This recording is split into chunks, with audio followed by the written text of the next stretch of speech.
Alrighty, we got your boy Struth Gaming. Get perfect tracking in any game. New game theory. All right. So, in my spare time, when I have some, I do dabble in a little bit of aim training, and I know that Struth is pretty damn good at the FPS and stuff. So I value his opinion highly. So I want to see what he's got to say. I want to pick up some tips. All right. Tracking aim is uniquely interesting in the sense that it appears to be much more difficult to do than it actually is. Okay.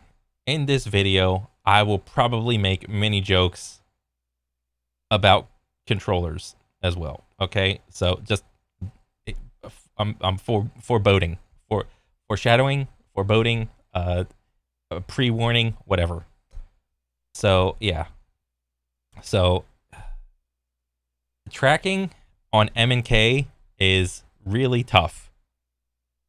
Depending on your favorite game, you can have like a high time to kill or a low time to kill. And in general, the games that have a higher time to kill, so it takes longer to kill the enemy, is where tracking comes more into play. And because you have to be smooth with your mouse movements, and smoothness is not a god damn it, it's a tough skill to learn, to be smooth, because a lot of times what's the opposite of smooth? The shaky aim. All right, if you got the shaky aim, that's not good.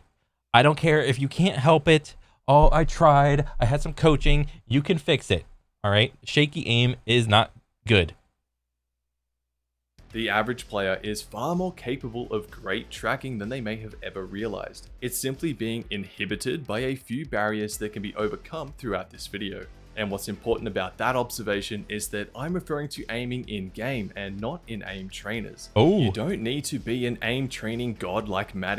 Oh, he dropping the to goat. have good tracking in Overwatch, Battlefield, Apex, and so on. But you do need to be a Maddie to have great tracking in the hardest tracking scenarios that aim trainers have to offer. Oh, which yeah. place you in aiming situations that far exceed the difficulty of anything you would ever encounter in game. There's a key difference there, and what we're focusing on in this video is having good tracking in FPS games with as little time and effort invested as possible. Knee jerk? That sounds like a good sell. I like that. Give me the most benefit for the least time investment. That sounds like it's right up my alley. You can always go the extra mile afterwards, but at first, you may as well use the biggest and easiest improvements first to give you that solid foundation. And a quick disclaimer, as I mentioned, the point of this video is to improve your tracking as quickly and efficiently as possible. So I'll be condensing all of the most important and actionable information that I can into one package. I want you to be able to finish this video and to know exactly what to implement into your next games to instantly have better tracking. Oh, I shit. cannot possibly cover every single thing in one video, so feel free to check out my past videos and stay tuned for future vids that explain some of these concepts in further detail. So, I think without even hearing anything else, Struth trying to like educate the general player base of like M&K bros is good. Is 100% fantastic, because it's good because it's really hard to get into like M&K FPSs. Because for the longest time, a lot of my FPS experience was rooted in like consoles and like controller stuff.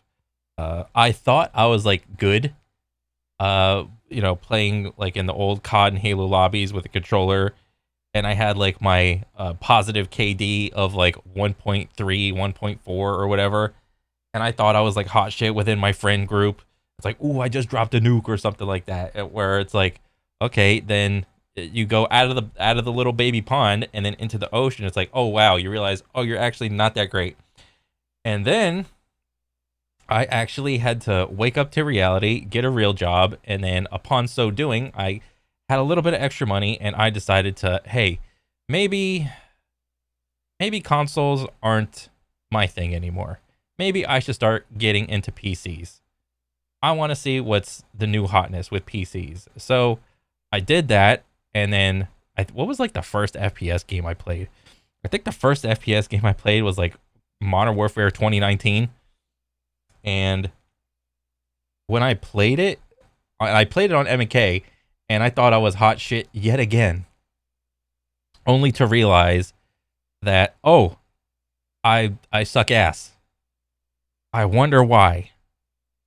So, I mean, I kept on playing Call of Duty, and eventually I came across this game called Apex, where the time to kill is like insanely long, and then for whatever reason, I came across that Aimer 7 article on how to like aim train.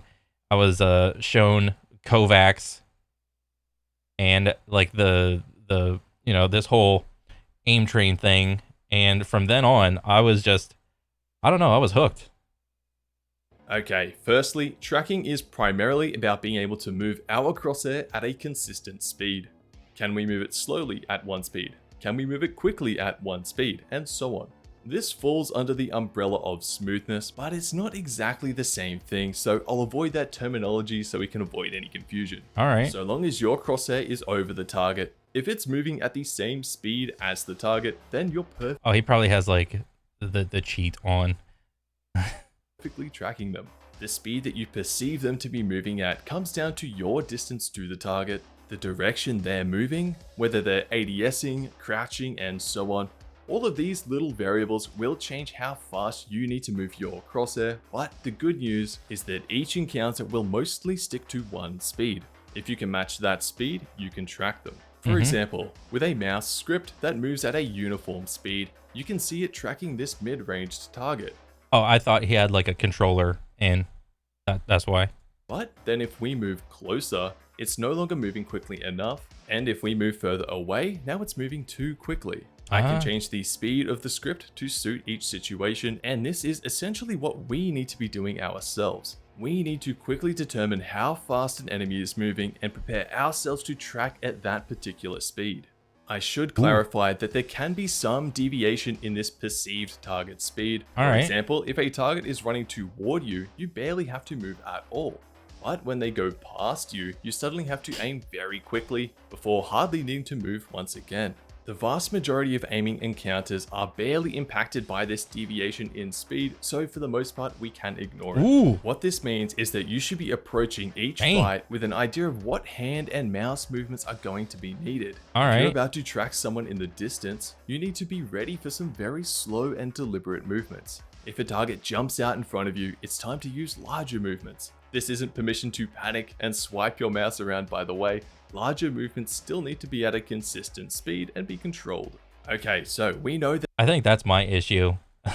Like from what I have encountered just in FPS in general, within like M&K stuff, it's like M&K thrives in like long distance to like medium distance, but up close, like most FPS like M&K bros, I say most, not all, most people, that's where they're weakest at, is the up close gunfights, where essentially, I'm talking to like, I don't know, 3 to 5 meters or 5 or less, where you can like essentially get behind someone and force them to do like a 180 or something, depending on their sensitivity. You can like make them whack their keyboard if you strafe one way, or like just go off their mouse pad if you go the other way or whatever.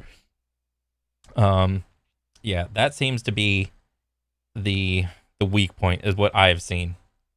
That moving the crosser at a consistent speed is important, but if you aren't able to move it at a consistent speed, then it won't help you out very much. So let's address any Hey, that looks like my aim. barriers there before moving on. If your crosshair is constantly jumping in front and behind your target, the main culprit is Dang, dude, that shit looked like me at like 30, 35, 40 cm. typically mouse sensitivity being too fast. For most modern FPS games, a sensitivity between 25 and 50 centimeters per 360 is generally pretty safe. Oh yeah. It will depend on the game you're playing, of course. In tac shooters like Valorant and Counter-Strike, it looks more like 35 to 80 centimeters. You can use sights. Dang, I wonder where the trend is, because 30, 35 to 80, I mean, that's pretty big. You know, like if you turn, like if you put your shit on like 80 cm, like bro, that's like, bro, you're doing a damn arm workout. It's like aiming.pro to check what centimeters per 360 you are currently playing on. If you are playing on default settings at something like 5 centimeters per 360, you Yeah. will never have great aim. Yeah, but unfortunately, and I think you mentioned this like in another video, um, when you first boot up like any game where shooting is like the main thing, a lot of the times the default sense is just way too high. So you end up like, so people will just play the game not knowing that they can adjust their sensitivity, you know, either DPI or in game, and they will just play the game like insanely tight. You know, there's like a lot of wrist movements and whatnot. Like, I have this one friend that I play a lot of games with, and we played Warframe one time, and I'm talking to him about my FPS like aimer bro shit, and I'm like, oh, I can essentially make it so that I do about like a 180 if I like do like a wrist, like move my wrist to one side, move my wrist to the other side. It'll be like about 180 degrees, like in front of my character.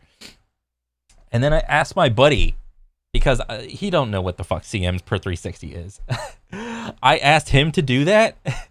Bro, he told me his character did like 5 or 6 360s in one wrist swipe. I was like, bro, that is way too high. Turn that shit down. He's like, I like it like that. Oh my god, it was the funniest shit. I was like, no shot. You can actually do that with an entire like wrist fucking left to right thing. He's like, yep. It doesn't matter if it feels comfortable to you right now, you are at a massive mechanical disadvantage that is basically impossible to overcome. The next thing you can check or fix is your friction against the mousepad and desk. If you are in a humid environment in particular and your skin sticks and rolls rather than gliding along the surface, Yeah. you can see this jittery aim as a result. Regularly washing. So like, the whole thing is like you have your cloth pad versus the glass pad.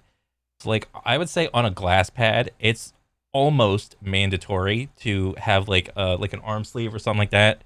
But on a cloth pad, it's more optional, depending on how much like down pressure and like what sense you play on. But I will say there is some value in having your own skin on the cloth pad. So because it's more easily like, I would say you can, it's a good feeling to be able to feel the speed that you're moving like your skin on the mouse pad. It's like another like a tactile thing to like involve more senses into like how fast you're moving your mouse. But you know, obviously if you're like in like a hot and humid household, you know, people got the AC on like 75, 76, 77, 80 or whatever, and they don't want to turn the AC down. It's like, oh, I gotta get this goddamn tower fan over here on me like at all times. It's like, okay, I can see. You know, just put a dang sleeve on and hopefully just call it a day. Because when you put a sleeve on, it acts as a buffer to sweat and dead skin cells that just naturally just fall off. You know, it happens to everybody. It's okay. Who gives a shit? But it prolongs the time that you have to clean your mouse pad, instead of like, let's say if you go like just your normal skin on like a cloth pad, and you have to, and you give it like the scratch test, you may have to clean that mouse pad I don't know, every like 1 or 2 months, depending on a bunch of different factors. But essentially, when you put a sleeve on, you could extend the time that you don't have to wash it to like maybe 3, 4, 5 months, because everything, you know, is in your sleeve. And, you know, make sure you have like a couple different sleeves. So how about that? You know, sleeves aren't the most expensive thing in the world. So, you know, just find out your size, your favorite sleeve, and then just get a couple of them. Your hands and any skin that contacts the desk with soap and water while playing can help reset this clamminess and provide a better glide for a while. Wearing a sleeve is also a great option, especially to have consistent friction day to day. There are plenty of sleeve options out there that should do the trick if you're having issues. I've tried over 20 sleeves by now, and Nice. just had my own custom sleeves designed Oh, with Scody, who shit. are a premium sportswear brand here in Australia. You can find them at struthgaminggear.com. Nice. I'll talk more about their design and what they do in another video though. What happens if we are tracking with the wrong Okay, so like I never understood the whole thing with having the long ass sleeves that go up to like your bicep, dude. Like, is all that extra cloth really needed? Like, I think this is pretty fine. Like, maybe just past your elbow, and then if you want to, you can kind of like cover like your heel if you want. But I never understood that because like I don't know, it just feels like weird to me. I don't know, maybe that's like a preference thing.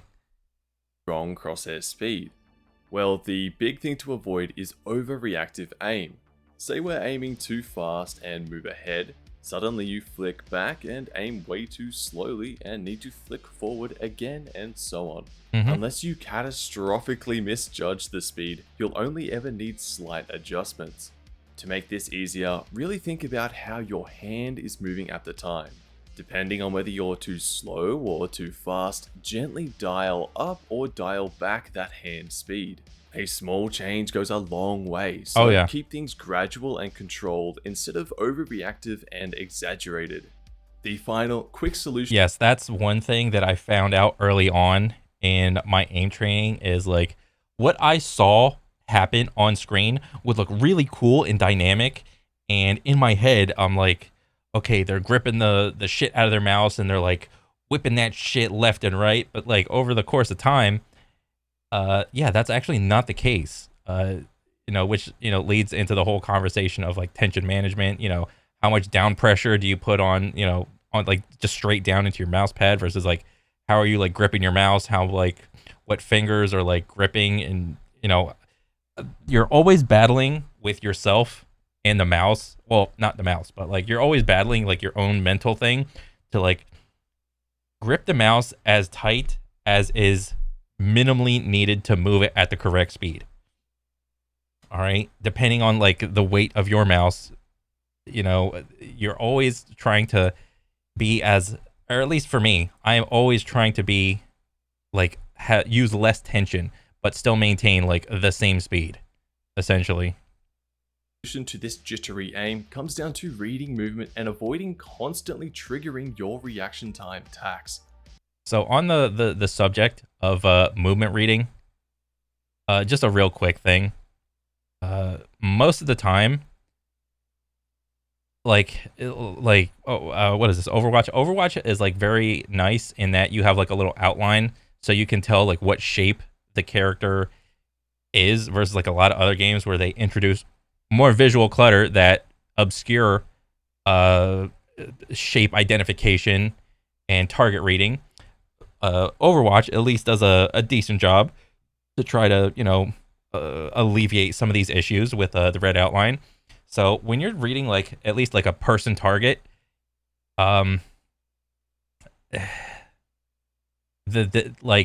if you're trying to like get headshots and you're trying to like view the head and trying to read the head as the target, it's kind of hard if you just stare at like the head. I find if you look at the character's legs, the legs are like the easiest thing to tell whether or not they're like going left or right. Like you can kind of tell with the torso because it's like kind of like facing like that way.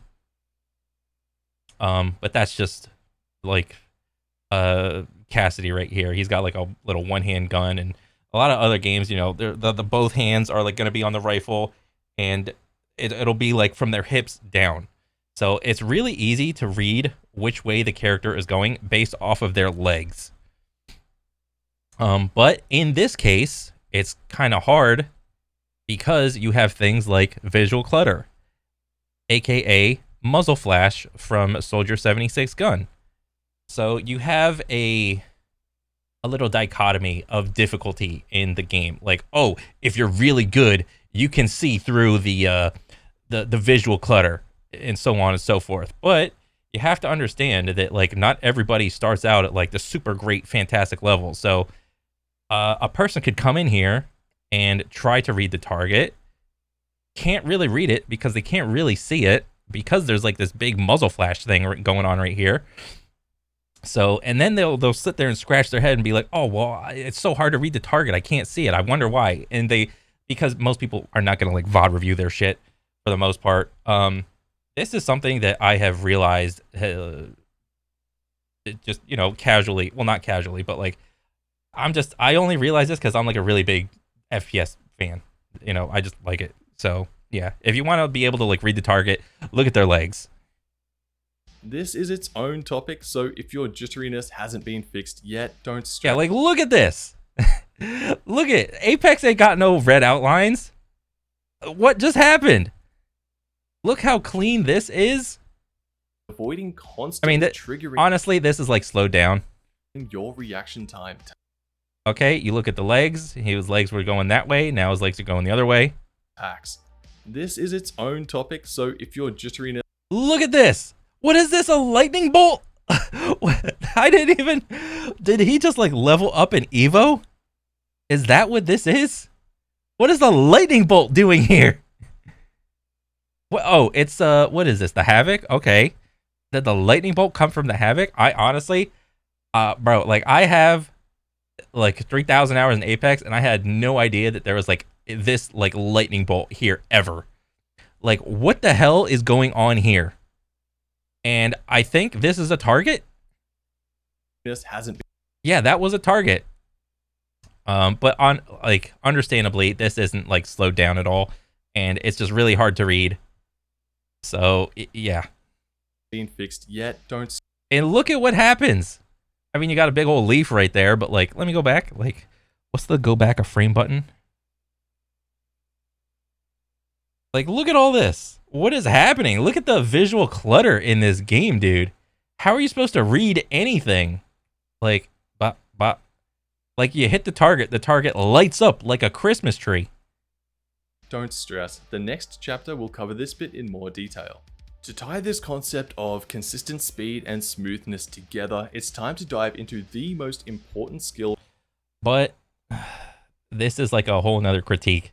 Like, if you're going for, this is just like a in general like thought, like if you're going for a headshot, it's hard to read the target depending on your favorite FPS game because the gun literally covers up the legs. It just so happens that this guy just jumped right here or whatever, but like, what is it?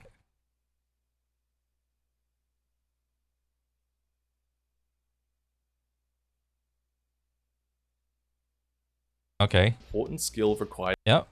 For great tracking, which is movement reading. Fortunately, for how important this is, it's also the easiest to implement into your gameplay. No need for hundreds of hours of aim training. Like, look at this. How are you supposed to read what their legs are doing if the gun is just covering up the legs? And this is a good segue into crouch spamming in video games. Is crouch spamming beneficial to video games? Does it make the experience better? I would like to hear, I don't know, Struth's opinion, or just anybody's opinion, really, because, you know, if this bro, I mean, you know, Struth just fucking did like 160, there's no amount of crouch spamming that's gonna save him, but, but like, if you're engaging in someone and nobody got the first shot, someone wide swings you, and then they just immediately start crouch spamming, that's, you know, kind of hard to hit. You know, how do you, counter crouch spamming? Well, you kind of have to aim at the hips instead of the head. But then how do you counter that? Well, then you have to incorporate a jump in there. So maybe that could be considered like meaningful strafe gameplay, and it's like casual people don't like play the game on that level of like, do I aim at the hips because I think they're going to crouch spam, or do I aim at their shoulder girdle because I think they're going to jump? People don't play the game like that. It's only like the top 1% that plays like that. But I'm just going off. Training or anything like this, a simple mental reminder is all it takes for you to use this in your next game. The key here is to... Yeah, look, Struth is literally aiming at his head. like this, a simple mental reminder is all it takes for you to use this in your next game. And because of the situation he's in, he saw this character like coming this way, so he doesn't really need to look at the legs because the character hasn't identified where the bullets were coming from yet, and he's just aiming at his head. You can't even see his legs. The key here is to acknowledge the goals of the player or NPC you are aiming at and the environment you are in. It's important to remember that there is another person just like you piloting that enemy on your screen. Or Yes and no. Yes, there's another person. No, in that, I mean, a lot of a lot of this is either Overwatch or, okay, not gonna lie, a lot of this is Apex. Apex is, I'm trying to do like a good faith, conversation. You don't know. I mean, you could kind of know, but like, you don't really know if, well, I say that, but I'd be willing to guess if you were playing Apex as an M&K bro, the chances that the other person is playing on a controller is very high. All right, let's not beat around the bush. It is what it is. And that's okay. But you have to understand that the person on the controller and the person on the mouse, they are not the same at all. or at least some logic if it's an NPC. This means they will have similar goals and instincts to you that you need to be aware of. Yeah. I really like this clip from Darktide as an example of reading movement. I know this charging NPC wants to reach me or my team, and to do so, they'll have to run up these stairs. This means I know exactly where it's going and can plan out my tracking movements ahead of time. I track it running down and smoothly follow its change in direction up the stairs. If I wasn't reading movement and the constraints of the environment around me, which in this case are the stairs that it needs to climb, then this change in direction would come as a surprise to me, and I would have to wait 200-ish milliseconds for my reaction time to catch up before adjusting back to the enemy. In this example, I start shooting at this bloodhound. Within the first few shots, it becomes clear that they aren't willing to take this bad fight as they don't look my way. So it becomes clear that this player's current those are some good ass shots. goal is to get to the nearest cover over here. This means I can plan ahead a simple one-directional track and land some easy shots. And here, this enemy in front of me jumps and we can see their knee shoot out to our left, so we know they're going to be falling in a predictable arc down here. Yeah. And similarly to our Darktide example, this player is running up the stairs to reach the roof, so we can plan our tracking ahead of time to follow the path they will most likely take. This is a really good tip that he just gave, being able to predict your opponent's movement. This is a very helpful thing to implement on M&K. I mean, and if you're playing on controller, you're gonna do the same thing.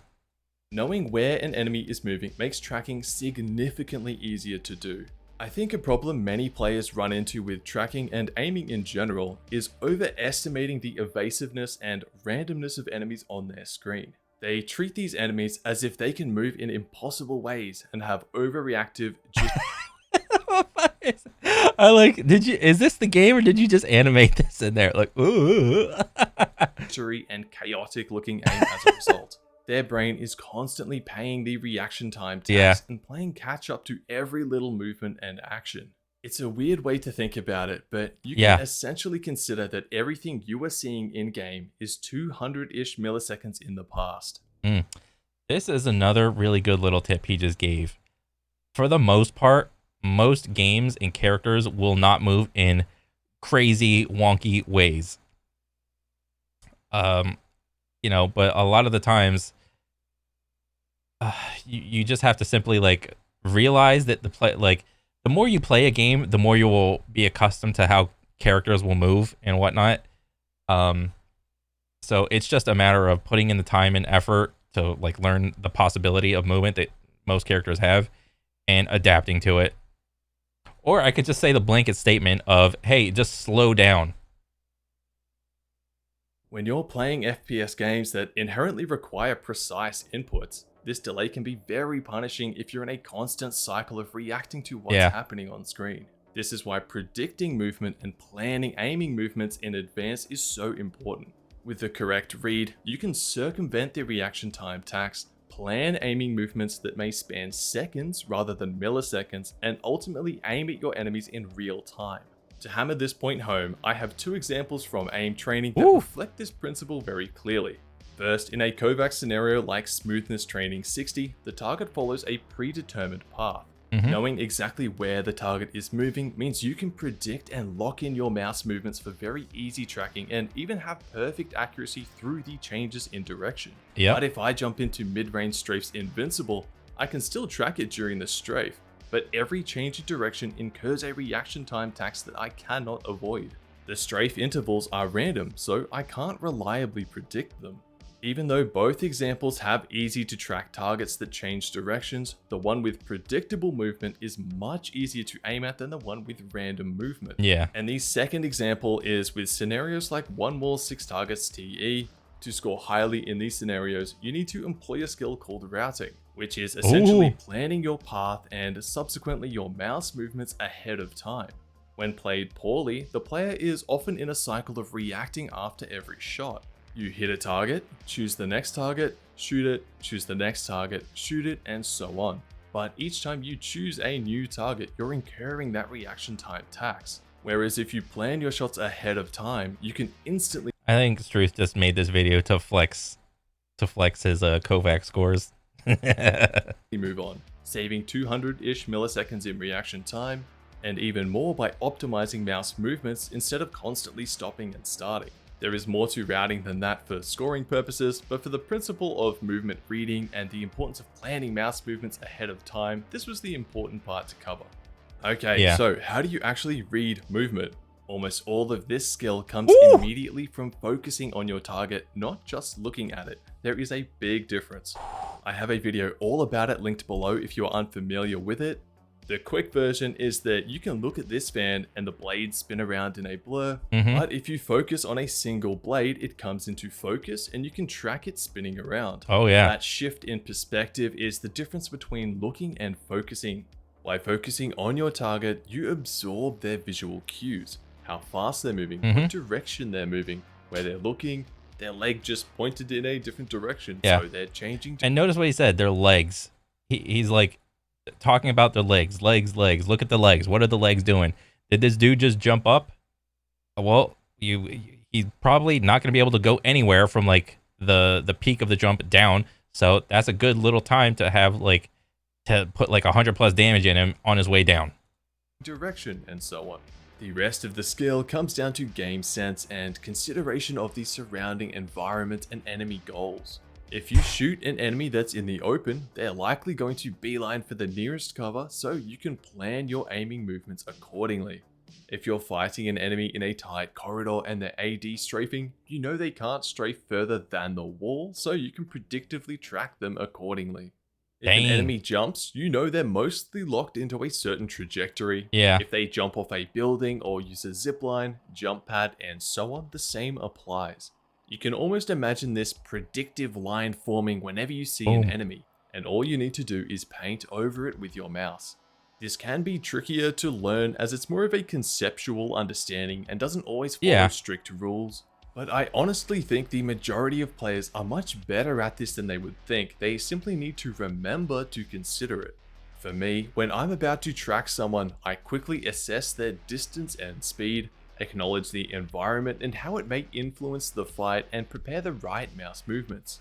This doesn't require you to stop and literally think these steps through before shooting. It's simpler than it appears, so try not to overthink it. Like, an easy way to do this... What the fuck is this dude's name? Look at this dude's name. Slide me fitty, slap the titty.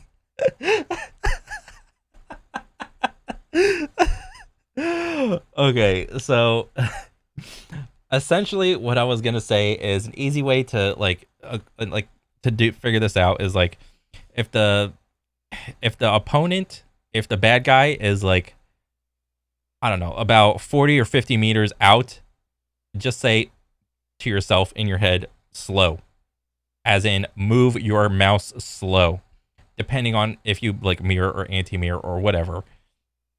You know, if they're far, slow. If they're medium, you kind of have to do a little bit of like wrist and arm. So you have to, the medium range is like weird because it's, I would still say for me personally, I would probably say I skew a little bit more on the like finger slash wrist aim style at like medium range. And then at close range, you have to say, what do I say? I say like fast, I think. But I don't mean like breakneck speed fast, depending on your sense. You know, this is all going to be contextualized around what sensitivity. So if they're far, slow. If they're close, fast. That's like an easy way to like just break it down. The enemy distance is automatic to interpret. We instinctively know if something is far away or not. It doesn't require effort to think about. The speed is simple too. Are they running, walking, crouching?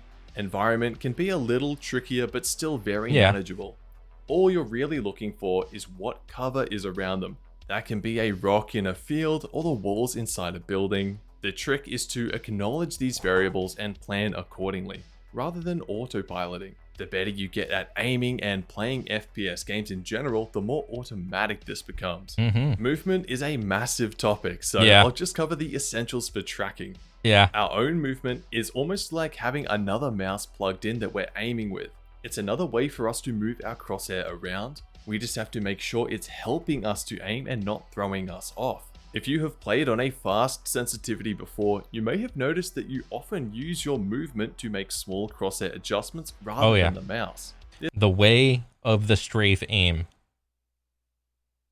And I think this is like a thing that I like to do, at least like an aim trainer. Is like I'll play like the first couple scenarios, like on like a slightly faster sense to like have like a base of like grip, and it'll usually be like very light, and then when I go over to like, when I slow it down a little bit, it's like the grip is still like light and it just feels better essentially. But with the whole moving thing, I mean, on M&K, you got WASD, all right? You got forward, backward, left, right, and then turn it sideways a little bit, and then you got the diagonals. This doesn't really mean anything. It just goes to show that you essentially have two different inputs that control your crosshair. For tracking, we can think of it as a sensitivity multiplier. Using the same script from before, aiming to the right ends up here. Yet if we move to the right at the same time, we end up further out. And if we move to the left, we fall much shorter. This shows us that moving while aiming can dampen or amplify our mouse inputs. This can be quite jarring if we change directions while tracking something. A simple rule to follow in-game that works in almost any situation is to combine your changes in movement direction with changes to your crosshair speed and/or direction. This falls under something called anti-mirror strafing, where if your opponent is moving left, you move to the right and vice versa. It doesn't need to be that structured though, so don't focus on trying to mirror them perfectly. Because you are moving your crosshair in the opposite direction. And like, look what he's doing. He's literally just holding D. So he's going right. This guy's also going right. So they're doing this like back and forth thing. To your movement, you need to aim more. This isn't a bad thing, just something to keep in mind. So whenever you engage in like an anti-mirror battle, you are hedging your bet that you can aim better than your opponent. That is essentially what, you know, the takeaway that I got from it, because you're always constantly trying to, because what's the opposite of anti-mirror? It's just regular mirror. So when your opponent goes left, you go right. So it'll create this like weird effect where you're just like doing this. So in that case, when both people are going like that, the assumption is that both people are on target. And, you know, everybody is taking the maximum amount of damage that they can deal out. So in order to get around that, you have to engage in like either dodge, strafe, like dodge aiming or strafe aiming, anti-mirroring.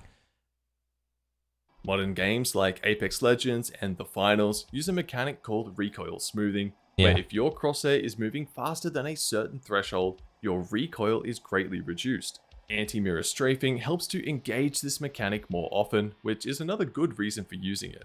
Although I would like to emphasize that you don't need to restrict your movements to only copy the enemy. The important part to take away from this is to associate your changes in movement with changes to your crosshair behavior. The Yeah. alternative to this is mirror strafing, where by copying an enemy's movement, you don't have to aim at all. This technique makes aiming very easy, as you barely need to move your mouse at all, if any. The problem is that it can be difficult to properly sync up, especially if the target is facing and fighting you. It's Yeah. still worth looking out for moments that you can use this, as it's essentially free tracking. This clip ties in all three concepts of acknowledging movement's impact There's the on mirror, crosshair speed, anti-mirror. mirror strafing, and anti-mirror strafing, Yep. while also showing off some movement reading and assessing the environment around me. I see this enemy running to my right and they're not looking at me. This means I can mirror strafe for free shots and barely have to move my crosshair at all. Mirror strafing here also means I can move off this bridge that's out in the open and move closer to cover. I have to make a very slight crosshair adjustment because I'm slowed down by ADSing, but it's hardly noticeable. This bloodhound starts shooting at me, so I can no longer hold my current strafe without getting beamed. I strafe the other way to avoid their shots, but notice how my crosshair speed stays the exact same. It should have slowed down when I changed direction, but because I associate movement changes with changes to crosshair speed, when I hit A on my keyboard to move the other way, I knew that was the time to move my mouse slightly faster to compensate. I switch over to the bloodhound and start anti-mirror strafing, so I am moving to the right and aiming to the left. Notice how I'm Oh yeah, and also notice the bullet tracers. The bloodhound literally misses a lot of his shots that you're gonna see over here. now playing from cover, which is a result of all the movement used Well, that's just hit registration, or what do you call it? A little bit of like lag. so far to both help me aim and to position myself more safely than standing out on that bridge. So to sum up our movement, we can think of it as having a second mouse plugged in. If we don't respect that, then it becomes a conflicting input that can throw us off. But if we acknowledge that it's there and know what impact it has on our aim, we can use it to our advantage. Aiming at targets that quickly change direction, known as AD strafing, is the hardest part of tracking, but it's nothing we can't overcome. This is a big topic that deserves its own video, so once again, I'll just cover the main points. I can't wait for that video. On the surface, AD strafing can seem impossibly fast and unpredictable to aim at, but in reality, it is far more standardized than you may realize. The main problem to avoid is succumbing to that reaction time tax, where you're in this constant cycle of reacting to their change in direction, flicking back to them, then they change direction again, and your reaction time catches up, you flick back, and so on, resulting in an aiming pattern that looks like... Wait, what was that dude's name? Wait a sec. Struth uses controller. Oh my god. Flicking back to them, then they change direction again, and your reaction time catches up, you flick back, and so on, resulting in an aiming pattern that looks like you're just flicking back and forth and not actually tracking them. Yeah. What we're mainly looking for instead is to have a smoother transition between directions. You will likely still need a little flick to get back to target, but you want to ensure you are actively tracking in between. Your mouse should feel like it's constantly in movement rather than stopping and starting. If you have Kovacs, you can drill this in some scenarios I whipped up a while back. These were never published, they're not tuned for scoring or anything like that. I made them purely to work on having smoother AD tracking. I have just uploaded them as they're now relevant for this video, so I'll link to the playlist in the description. Oh dang. When it comes to I might go play those. AD strafing in-game, it is far less random than it may seem. Yeah, and like with the two examples or the games that he's using, Overwatch has no acceleration, what do you call it? Reduction. So like the moment somebody changes direction, there is no like slowdown. Unlike Apex, which is the opposite. So like when you like 80 strafe in Apex, there's the character slows down when they change direction. Overwatch, like 80 strafing is very powerful because the momentum that your character, well, the movement speed that your character has, it doesn't slow down. It's just the constant speed. intentionally randomizing your AD strafe is actually quite difficult to do, particularly in the chaos of a fight. Yeah. You can try it yourself right now. Try to alternate hitting A and D in a weird random sequence. And remember, if you move between them too fast, you will look like you're standing still in game. Yeah. So you still need to try and hold at least some of the presses to have a usable AD strafe. Because Yeah, this is where the strafe pattern, like strafe biasing, comes into play, where instead of like, oh, what is this? Rush. So if like an AD strafe is like that, and it's about the same, like a biasing is like, maybe you go this way or something, and like you're biasing like to the right. So, or you could like bias the other way, is like something like there's a bunch of different shit you can like do with like strafe aim. It's so ridiculous, but that, like he said, that's another video. because of this, almost everyone you encounter in-game will alternate in a reliable pattern, and probably in a very similar cadence to your own strafing, so you can use your own pattern as a reference. Yeah. So this leaves us with the choice between reacting to AD strafing, where we wait for visual confirmation that they have changed direction and do our best to quickly flick back to them and transition into a smooth track. Or Yeah, and that key little moment of transition is, I think, the hard part when it comes to like smooth tracking aiming. Like when you first acquire a target and then you start to track it, and then it's like, okay, this is the speed. But then the target goes the other way, and you have to flick back from your mouse. Like my issue was like I would stop moving my mouse only for like a fraction of a second, but then it would be like I would either underflick or I would overflick. It would be like a 33% chance for me to like be on target. Like I could underflick, miss, I could overflick and miss, or I could just land on the target, and then you have to quickly transition into moving your mouse again. So that transition period is very important. or predicting when they will change direction and smoothly changing our crosshair direction before we have visual confirmation. Generally speaking, reactive aim is safer and more consistent, so it's a good option when you are ahead in a fight and can accept a few missed shots when they change direction. Overall, predicting their strafes has the highest potential damage output, but you are at risk of throwing off your own aim if they don't strafe within that window of time. In my opinion, predicting is the superior option and is a skill well worth learning. But in the big picture, you'll want to be utilizing both depending on the situation. To accurately predict and to know when to predict, we have to consider the context and environment. In this example, I catch this Watson jumping off, and by the time she lands, I've already landed a lot of damage. Yeah. This means that player is very likely thinking they need to stop taking damage ASAP, so there's almost no chance this player would keep moving to my left, which is the same direction they've been taking damage in, so I can start moving my crosshair to the right well before my reaction time can acknowledge they changed direction. Dang. And on the flip side of this, here I am at very low health trying to heal, and I see someone shoot past me, so I know I have to commit to a heavily Bro, you are at 25% health, dude. Like, what? disadvantaged fight. If I have any chance of winning this, I need to land every shot that I can. So you're under 25. The only way I can come up with enough damage to turn hit him with the crouch spam. Look, I love the bullet is literally right, like covering your shit up, dude.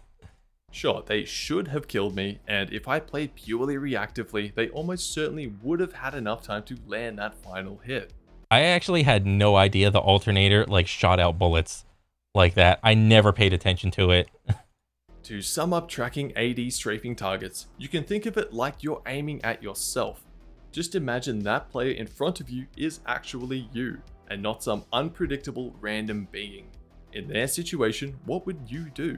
Most of the time in this context, that will mean AD strafing at a regular cadence to avoid damage, because being intentionally random is difficult, and preferring to move to ward cover, especially if you're taking damage. And finally, let's quickly cover the concept of minimizing your mouse movements. Once again, this topic deserves its own video, so I'll condense it down into juicy, actionable pieces.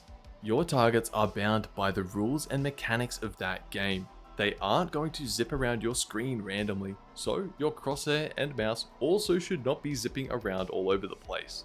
If you're the type of player who panics during fights and whips their crosshair around, this can make a huge difference for you.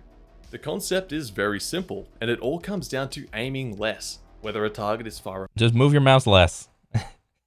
As simple as it is and as stupid as it sounds, just move your mouse less. away or right in your face. Moving your crosshair around less will almost always be the right play. You will be astonished at how many more one clips and big chunks of damage you can get simply from not aiming once you're already on target. You may have noticed this yourself too if you have ever suddenly switched to playing on very low sensitivity.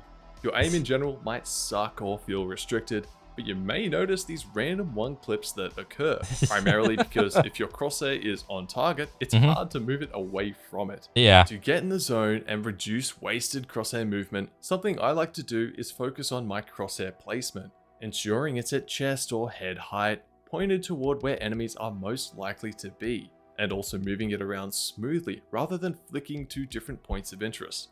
This isn't necessarily better, but it gets you in the right mindset of smoothly aiming and slowing things down. During a fight, you will still want to flick to a target if it's necessary. This is more about navigating the environment and priming yourself for controlled aim once a fight starts. Another helpful way to think of it would be like trying to replicate what controller aim looks like. The speed limits You replicate the controller of an analog stick, and the stickiness of aim assist results in slow, deliberate, and efficient looking aim. Okay, so we've covered a lot of information so far. Yeah. To help summarize things, I've added chapters to this video so you can easily jump around to each topic as needed. Now, let's quickly recap. Consistent speed. If you can move your crosshair at the same speed as your target, you can track them. The perceived speed of the target will change depending on their distance to you and what they're doing, so quickly assess the situation and prepare the right mouse movements. Movement reading. Focus on your target, don't just look at them. Absorb their visual cues and think about the enemy's goals and motivations. Create these predictive paths in your mind that you'll paint over with your crosshair. Movement. Your own movement is like having a second mouse plugged in, so be aware of how it will affect your aim. Remember to sync up changes in movement with changes in your mouse movement. AD strafing. AD strafing is very predictable and consistent. When you know the enemy wants to or needs to start AD strafing, you can start tracking back and forth with smooth transitions at a regular cadence. Minimizing mouse movement. Try to reduce wasted mouse movements and overreactive aiming. Slow things down and play more smoothly. Mimicking controller aim can be a handy cue to use. Tracking is a skill that draws from provided your game is a game that has crossplay in it. Yeah, I get just it. about every possible discipline, skill, technique, and so on within aiming. Despite this, I would argue that good tracking in FPS games requires very little mouse control and physical ability. The skill really comes down to these auxiliary concepts like movement reading and settings. Tracking weapons in general are typically quite forgiving too. You have large magazines, and whether you hit the edge of a target or the center doesn't really matter. If you're aiming in the center and hit them right on the edge, who cares? You technically missed your target, but you still get a hit anyway. I'm not trying to downplay the skill cap of tracking. The skill cap is absurdly high. It's just that level of mastery isn't really needed to track well in any popular FPS games. Yeah, anecdotally, that's true. I would consider myself to be a flick shot specialist. And while I've not pushed for aim training scores in many years, I've always... Well, why not? Come on, Struth. Put up some benches. The people want to see it. been significantly better at clicking scenarios than tracking. Yet, in-game, my tracking has always been just as good, if not better, and it all comes down to those other skills like movement reading. By applying them, you can make tracking so much easier on yourself. You can go a long way with tracking in-game without needing insane mouse control. You can check out the Clawmate mouse mod I designed over at struthgaminggear.com, video all about how it works right here. Thanks so much for watching. Be sure to subscribe for more content like this, and I'll catch you in the next one. Dang. That was a lot of fantastic information. Yeah, I can definitely utilize that a little bit more. If I played more FPS games, I mean, what do I play? I play, like, just recently, Warframe, Crab Champs, Risk of Rain. I haven't even played the finals in like a while. Yeah. But yeah, a lot of the information here is golden. You want to take this, rewatch this a couple times, you know, go to his video and just absorb it. I mean, because I don't know, like, if I were to take a guess at, I mean, because like there's not a lot of like new FPS games that are just coming out, and you know, because like what the most recent ones I can think of are the finals, which, what is it, like in season 1 or 2 right now, and then X Defiant just came out. And to my understanding, both of those games have crossplay in it, so you have MNK versus controller again. So expect those arguments to be popping up again. Yeah, it's just, there's a demand for good FPS games right now, and I don't know if the general population of people are like, if I were to ask most people what input they play on, I would probably be willing to bet more people play on controller because it's simply just easier. And just from human nature, people will always take the path of least resistance to their goal. It's just, it is what it is. But a lot of this information is 100% useful, and I'm waiting for him to like do like the strafe aim thing. That's gonna be another banger. But yeah, this is another great one from Struth. He is a goat, and yeah, I can't wait to see the next one. But that's pretty much it for me. I'll catch you guys on the next one. All right, later.